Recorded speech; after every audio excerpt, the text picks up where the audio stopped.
ایک ہے ہمارا جسم، ایک ہماری روح، ایک نظر آتا ہے ایک نظر نہیں آتا. تو یہ کا اپنا وجود الگ الگ ہے، لیکن ایک دوسرے کے ساتھ ان کا تعلق چولی دامن کا، اس کے بغیر یہ رہ نہیں سکتے. اگر جسم میں کوئی کمزوری آتی ہے، کوئی مرض آتا ہے، تو روح بھی متاثر ہوتی ہے، ہمارا نفس بھی اس سے متاثر ہوتا ہے. انسانی نفسیات، انسانی خواہشیں، انسانی سوچ اس سے متاثر ہوتی ہے.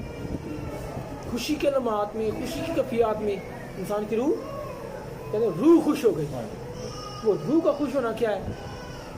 یہ کیفیات اثر کرتی ہیں. جیسے جیسے ہماری باڈی کے اندر کوئی چیزیں اثر انداز ہوں گی، اثر پذیر ہوں گی، اس کا افیکٹس روح پر بھی ہوں گے. اس طرح آفاق اور زمین ہے، یہ کائنات جو ہے آفاق ہے اور زمین، ان کا بھی آپس میں چولی دامن کا ساتھ. انسان کا جسم جو ہے مادی چیزوں سے بنا ہوا ہے، مادی چیزیں ہیں نا، جو چیزیں ہم کھاتے ہیں وہ بھی مادی ہیں، لیکن جو اس کے افیکٹس ہیں، جو ارواح ہیں، وہ غیر مادی ہیں، ان کا وجود نہیں ہے. کیفیات ہیں، وہ کیفیات اثر انداز ہیں ماحول پہ.